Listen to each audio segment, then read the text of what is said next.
بسم الله الرحمن الرحيم الحمد لله رب العالمين. Kita Allah sudah tentukan mati 2 kali, hidup 2 kali. Allah Subhanahu wa taala dahulukan penyebutan kematian untuk kita ingat bahwa kita ini bermula dari tiada baru jadi ada, supaya kita dengan apa yang Allah Subhanahu wa taala berikan kepada kita, kita harus paham bahwa kita dulunya tidak ada.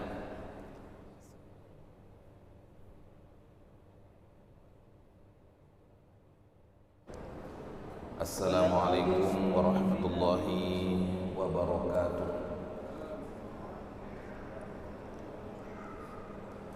Alhamdulillahi rabbil alamin.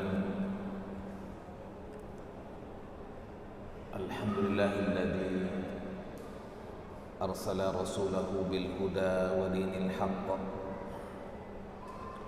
liyuzhirahu 'ala ad-dini kullihi wa kafa billahi shahida. Asyhadu an la ilaha illallah wahdahu la syarika lah wa asyhadu anna Muhammadan 'abduhu wa rasuluhu alladzi la nabiyya ba'dah. Allahumma shalli ala sayyidina Muhammad wa ala alihi wa sahbihi ajma'in.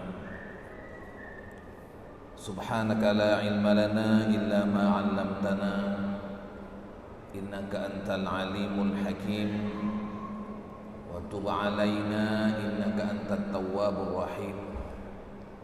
Rabbana hab lana hukman wa alhiqna bis salihin. Rabbi shrah li sadri wa yassir li amri wahlul 'uqdatan min lisani yafqahu qawli. Jamaah salat maghrib rahimakumullah, hadirin dan hadirat serta para pendengar Radio Baitur Rahman dan RRI yang dirahmati oleh Allah Subhanahu wa taala. Sambil kita beriktikaf sejenak menunggu tibanya waktu salat Isya, marilah sama-sama kita memperbanyak zikir kepada Allah Subhanahu wa taala sebagai bentuk kesyukuran kita kepada Allah Subhanahu wa taala atas limpahan nikmat dan karunia yang dianugerahkan kepada kita. Salam kita aturkan kepada Rasul kita, uswah kita, tabang kita Nabi Muhammad sallallahu alaihi wasallam. Jamaah salat maghrib rahimakumullah, mari sama-sama kita mendengarkan kalam-kalam ilahi dalam surat Al-Mulk, surat yang ke-67, ayat yang ketiga sampai kelima. Jemaah saya muliakan, sebelum kita mendengarkan surat Al-Mulk ayat yang ketiga sampai yang kelima, kita ulang sejenak apa yang sudah kita pernah sampaikan, ayat pertama sampai ayat yang kedua. A'udzu billahi minasyaitonir rajim. Bismillahirrahmanirrahim. Tabarakalladzi biyadihil mulku wa huwa ala kulli syai'in qadir. Maha suci Allah, Maha pemberi kebaikan dan keberkahan yang tiada tara. Ada satu surat lagi yang dimulai dengan tabaraka, yaitu surat Al-Furqan. Tabarakalladzi nazzala al-furqana ala 'abdihi liyakuna lil 'alamin nadhira. Di ayat ini ataupun di surat Al-Mulk ini, Allah Subhanahu wa taala ingin menggambarkan kepada kita tentang mulukiyahnya, tentang dimensi kerajaannya yang maha luas. Sedangkan di Al-Furqan, tabarakalladzi nazzala al-furqana ala 'abdihi liyakuna lil 'alamin nadhira, terkait dengan kekuasaannya dalam menurunkan Al-Quran sebagai Al-Furqan. Tabarakalladzi biyadihil mulku, Maha suci Allah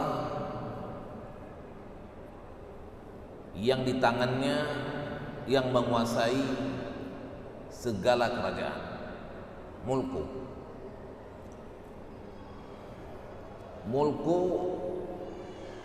lahu mulkus samawati wal ard, baginya kerajaan apa-apa yang ada di langit dan apa-apa yang ada di bumi. Wa huwa ala kulli syai'in qadir, dan dia Allah Subhanahu wa taala maha kuasa atas segala sesuatu. Atas kerajaannya yang maha luas, maka Allah Subhanahu wa taala maha kuasa atas kerajaannya yang maha luas itu. Di ayat pertama, di akhir ayatnya, Allah Subhanahu wa taala menggunakan satu dari nama Asmaul Husna, Qadir, yaitu maha kuasa. Ayat yang akan dijelaskan setelah ayat pertama adalah penjelasan tentang dimensi kemahakuasaan Allah Subhanahu wa taala. Apa saja bentuknya? Dalam surat Al-Mulk ini Allah Subhanahu wa taala jelaskan ada 13 bentuk. Satunya di ayat yang kedua, alladzi khalaqal mauta wal hayata liyabluwakum ayyukum ahsanu amala. Bentuk kemahakuasaan Allah Subhanahu wa taala adalah Dia Allah yang menciptakan mati dan hidup. Menciptakan mati dan hidup. Kita ini Allah Subhanahu wa taala telah tentukan mati 2 kali, hidup 2 kali. Rabbana amattana thnataini wa ahyaitana thnataini fa'tarafna bidhunubina fahal ila khurujin min sabil. Ya Tuhan kami, Engkau telah matikan kami 2 kali dan Engkau telah hidupkan kami 2 kali. Ini ucapan orang-orang kafir nanti di akhirat. Kita, Allah sudah tentukan mati 2 kali, hidup 2 kali. Allah Subhanahu wa taala dahulukan penyebutan kematian untuk kita ingat bahwa kita ini bermula dari tiada, baru jadi ada. Supaya kita dengan apa yang Allah Subhanahu wa taala berikan kepada kita, kita harus paham bahwa kita dulunya tidak ada. Sebelum kita menjadi siapa-siapa dan menjadi apa-apa, kita dulunya tiada. Liyabluwakum ayyukum ahsanu amala. Allah Subhanahu wa taala menguji kehidupan, kematian dan kehidupan untuk menguji siapa di antara kamu yang lebih baik amalnya. Kita berada di dunia ini adalah dalam ujian. Yang mengujinya Allah Subhanahu wa taala dengan perintah-perintah, dengan larangan-larangan, dengan apa yang menjadi kalam-kalam Allah dalam Al-Quran. Apakah kita ini menjalankannya atau tidak? Apakah kita melakukannya atau tidak? Itu ujian. Masa ujiannya di dunia, tempat ujiannya di dunia, peserta ujiannya manusia semua.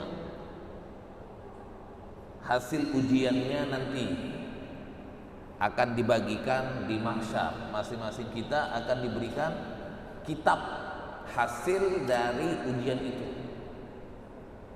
Liyabluwakum ayyukum ahsanu amala.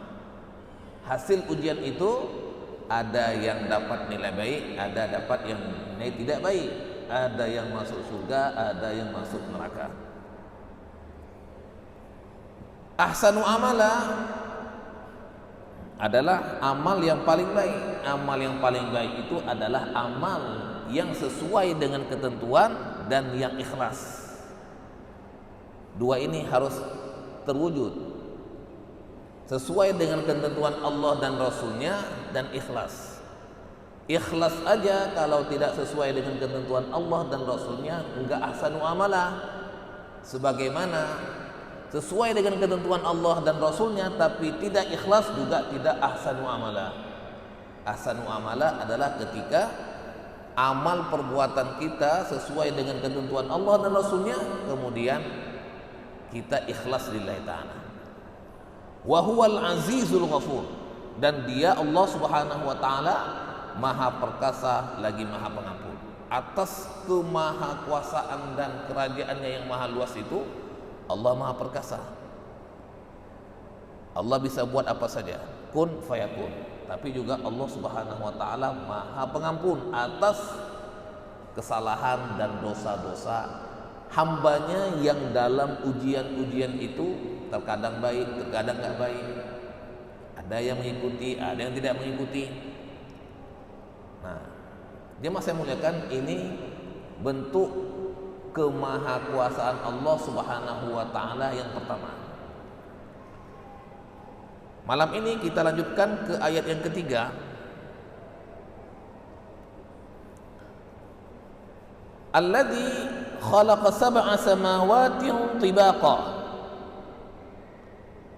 ma tara fi khalqir rahmani min tafawut farji'il basar hal tara min futur. Ini ayat yang ketiga menjelaskan tentang bentuk kemahakuasaan Allah Subhanahu wa taala yang kedua. Setelah yang pertama tadi, kemahakuasaan Allah dalam kematian dan kehidupan. Yang kedua ini kemahakuasaan Allah dalam menciptakan langit. Kenapa nggak bumi? Nanti bumi ada di ayat yang ke-15. Allah mulai dari atas dulu. Allah mulai dari yang menaungi kita. Allah mulai dari yang paling besar, yaitu penciptaan langit. Dia Allah yang telah menciptakan tujuh langit berlapis-lapis. Alladzi khalaqa sab'a samawatin tibaqa. Penciptaan langit ini tanpa tiang. Alladzi rafa'a samawati bighairi amadin tarawunaha. Dia Allah yang meninggikan langit tanpa tiang. Kalau bangunan di permukaan bumi ini semuanya bertiang, berpondasi. Sedangkan langit Allah ciptakan tanpa tiang, tanpa pondasi.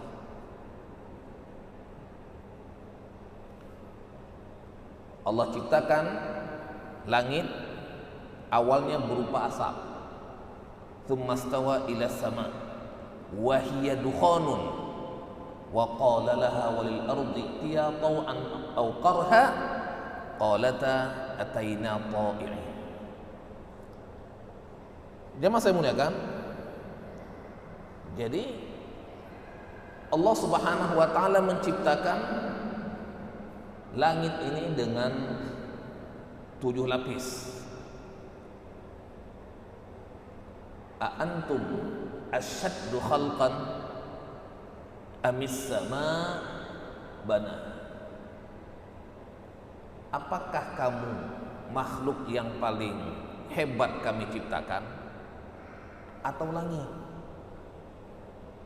Allah Subhanahu wa taala ingin katakan kepada kita semua bahwasanya penciptaan langit itu lebih hebat, lebih dahsyat daripada penciptaan manusia.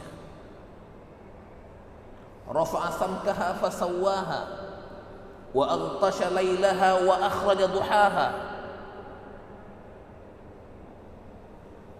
Allah tinggikan atapnya, kemudian Allah liputi dengan malam dengan siang.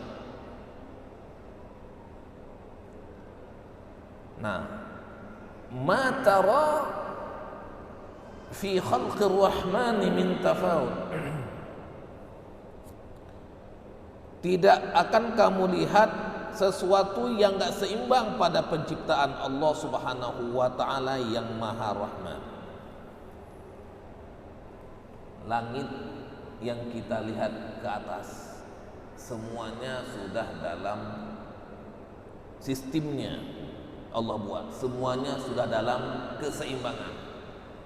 Was-samaa'a rafa'aha wa wada'al mizan. Dan langit Allah Subhanahu wa ta'ala tinggikan dan Allah tetapkan keseimbangan dalam langit. Ketika Allah Subhanahu wa ta'ala menciptakan keseimbangan dalam langit, maka semua yang ada di langit berjalan sesuai dengan keseimbangan itu. Matahari, bulan berjalan sesuai dengan keseimbangan itu. Wasyamsu tajri limustaqarrin laha dzalika taqdirul azizil alim wal qamara qaddarnahu manazila hatta 'ada kal urjunil qadim la syamsu yanbaghi laha an tudrikal qamara walal laili sabiqun nahar wa kullun fi falakin yasbahu. Matahari berjalan dengan keseimbangannya, ketentuan yang Allah Subhanahu wa ta'ala telah buat. Sebagaimana juga bulan berjalan sesuai dengan ketentuannya, garis edarnya. Tidak ada matahari mendahului bulan ataupun bulan mendahului matahari. Kullun fi falakin yasbahu. Setiap benda-benda yang ada di langit, matahari, bulan, bintang, dan semuanya kullun fi falakin yasbahu. Semuanya dalam falak, dalam angkasa luas itu berjalan sesuai dengan garis edarnya.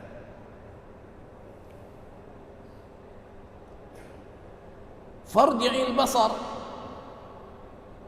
hal tara min futur. Maka lihatlah sekali lagi, apakah kamu lihat ada sesuatu yang cacat? Allah ngajak kita untuk lihat langit itu, apakah ada cacatnya, ada kekurangannya enggak, ada yang enggak beresnya enggak, ada retaknya enggak, ada yang enggak sesuai enggak? Enggak ada. Kalau bangunan kita di dunia pasti ada enggak beresnya.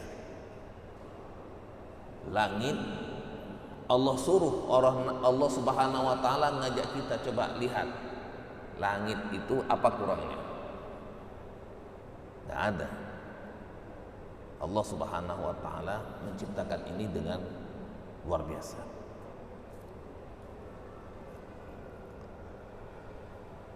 Tsummarji'il basar.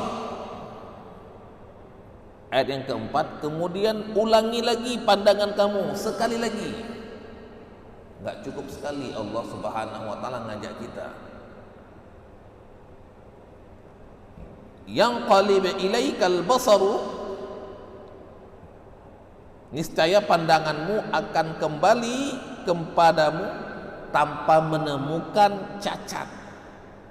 Yang qalib ilaikal basaru khasi'an wa huwa hasir, dan pandanganmu dalam keadaan letih. Kalau mau dicari mana enggak beresnya, mana cacatnya, pandangan kamu akan letih, enggak dapat. Jemaah saya muliakan, di sini kalau kita cermati dari alladzi khalaqa sab'a samawatin tibaqa ma tara fi khalqir rahmani min tafawut farji'il basar hal tara min futur thumma irji'il basar karrataini yanqalib ilaikal basar khasi'an wa huwa hasir.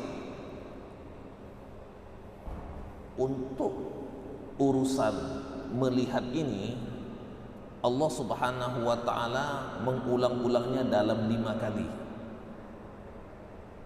Dalam 5 kali. Coba kita baca artinya. Dia Allah yang menciptakan 7 langit berlapis-lapis. Tidak akan kamu lihat. Itu yang pertama. Sesuatu yang gak seimbang pada penciptaan Tuhan yang Maha Pengasih. Maka lihatlah sekali lagi. 2. Apakah kamu lihat ada sesuatu yang cacat? 3. Kemudian ayat yang keempat, kemudian ulangi pandanganmu sekali lagi. 4. Niscaya pandanganmu akan kembali kepadamu. 5. Tanpa menemukan cacat dan pandanganmu dalam keadaan letih. Allah Subhanahu wa ta'ala berulang kali menggunakan kata tara 2 kali. Ma tara fi khalqir rahman hal tara min futur. Sedangkan basar farji'il basar tsummarji'il basar yang qalib ilaikal basar. Jadi tara 2 kali, basar 3 kali, yang maknanya melihat. Dalam 2 ayat ini Allah Subhanahu wa ta'ala mengulang-ulang melihat dan memandang itu sampai 5 kali, agar kita menginternalisasi dalam jiwa kita tentang kemahakuasaan Allah Subhanahu wa ta'ala dengan sarana melihat. Baik itu melihat dengan mata telanjang atau dengan mata ataupun pandangan menggunakan alat. Sekarang ini kan kalau untuk melihat ruang angkasa bisa pakai teropong. Kita bisa buka YouTube melihat ruang angkasa. Baik dengan mata telanjang, mata sendiri, atau dengan pakai sarana alat. Tapi intinya adalah Allah Subhanahu wa ta'ala ngajak kita untuk menjelajahi kekuasaan Allah Subhanahu wa ta'ala di langit dengan memandang. melihat, baik itu di siang hari maupun di malam hari.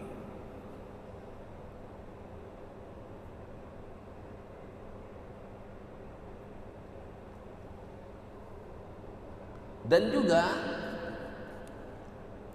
pengulangan taro sama basar ini sekalian mengingatkan kita agar sering-sering lihat langit.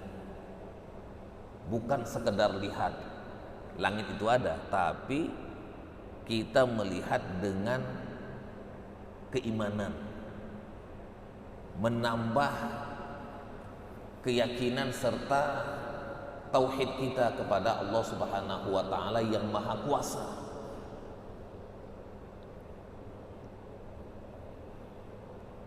Jemaah saya muliakan, setelah Allah Subhanahu wa taala jelaskan tentang kemahakuasaannya dalam penciptaan langit, dan kita diminta dan diajak untuk menjelajahi itu dengan sarana melihat basar dan tara, Allah Subhanahu wa taala di ayat kelima menyebutkan walaqad zayyana as-samaa ad-dunya bimasabiha wa ja'alnaha rujuman lisyayatin wa a'tadna lahum adzabas sa'ir.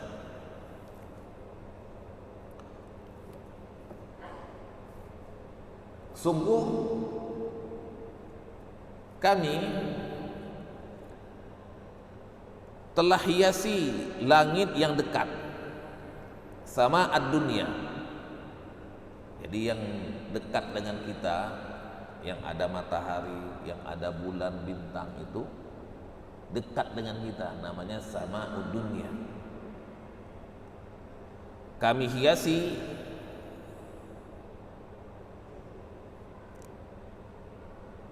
langit yang dekat, berarti ada langit yang jauh. Dengan apa? Dengan lampu-lampu, lentera-lentera. Kalau di sini diterjemahkan dengan bintang-bintang. Allah Subhanahu wa taala menampilkan kepada kita tentang keindahan langit dengan dihiasinya bintang-bintang, benda-benda langit. Walaqad zayyana as-samaa ad-dunya bimasabiha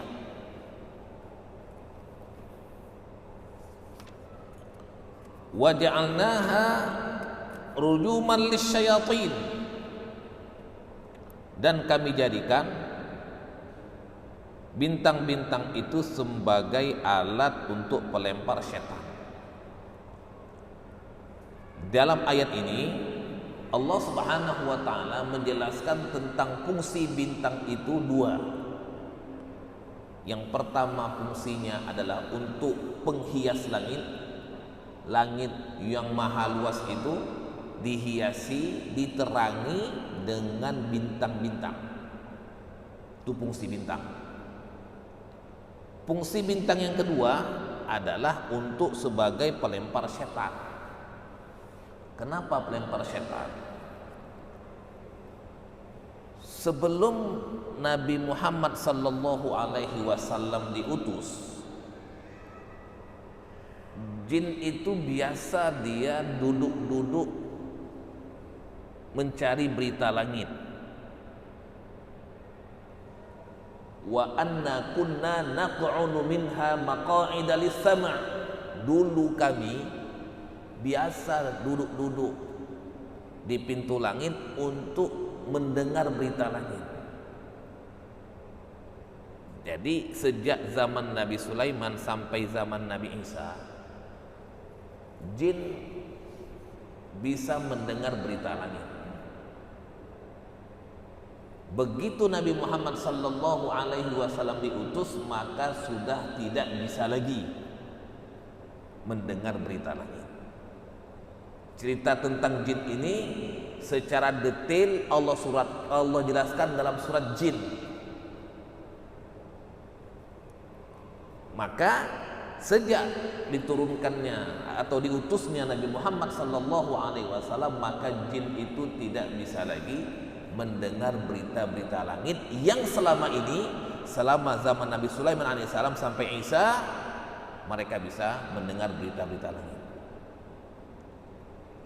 Sekarang ini faman yajtami'il ana yajid lahu shihabar rasada. Barang siapa yang berupaya untuk mendengar berita langit hari ini, maksudnya ketika Nabi Muhammad diutus sebagai nabi dan ketika ayat jin itu dibacakan kepada mereka, maka mereka dapati di pintu-pintu langit itu sudah ada penjaga-penjaganya berikut dengan pelontar-pelontarnya dari api. Pelontar-pelontarnya itu adalah bintang. Maka fungsi bintang yang kedua adalah untuk melempar jin yang berusaha untuk mendengar berita langit. Nah, ini karena kita berada di surat Al-Muluk, kita nggak rincikan apa yang ada dalam surat jin. Kita ambil poinnya saja, bahwasanya jin semenjak Nabi Muhammad SAW diutus tidak bisa lagi menerima berita langit. Dan kalau mereka berupaya untuk masuk dan mendengar itu, mereka akan dihadang oleh malaikat dan mereka dilempar dengan bintang-bintang. Wa ja'alnaha rujuman lisyayatin. Nah, ini fungsi bintang yang kedua. Fungsi bintang yang ketiga Allah sebutkan dalam surat An-Nahl ayat 16. Wa alamatin wa bin najmi hum yahtadun. Nah, lebih baiknya kita baca dari ayat 15. Wa alqa fil ardi rawasiya an tamina bikum wa anharan wa subulan la'allakum tahtadun. Dialah Allah yang telah menancapkan gunung-gunung di bumi agar bumi itu tidak goncang bersamamu, dan Dia menciptakan sungai-sungai dan jalan-jalan agar kamu dapat petunjuk. Ini di daratan, di bumi. Wa alamat, dan Dia juga menciptakan tanda-tanda petunjuk jalan. Tanda-tanda petunjuk jalan. Di antaranya apa? Wa bin najmi hum yahtadun. Dan dengan bintang-bintang mereka dapat petunjuk. Kalau kita tanya sama nelayan yang pergi ke laut, mereka menjadikan bintang dan bulan itu sebagai petunjuk jalan. Wa bin najmi hum yahtadun. Nah, inilah 3 fungsi daripada bintang. Yang fungsi pertama dan keduanya ada dalam surat Al-Muluk ayat 5. Sedangkan fungsi yang berikutnya ada tadi dalam surat An-Nahl. Wa a'tadna lahum adzabas sa'ir, dan kami akan siapkan bagi mereka azab neraka yang menyala-nyala. Nah, ini nanti bentuk kekuasaan Allah Subhanahu wa taala dalam penciptaan neraka. Apa saja bentuknya, ini nanti akan dijelaskan di ayat yang ke-6, ke-7, ke-8 sampai ke-11. Tema tentang bentuk kekuasaan Allah Subhanahu wa taala dalam menciptakan neraka dan orang-orang yang masuk ke dalamnya. Jemaah saya muliakan, mudah-mudahan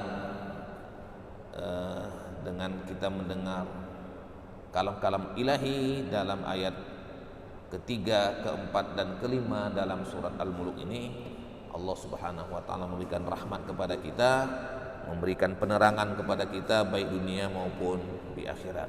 Subhanakallahumma bihamdika asyhadu an la ilaha illa anta nastaghfiruka wa natubu ilaih. Wassalamualaikum warahmatullahi wabarakatuh. Alhamdulillahi rabbil alamin.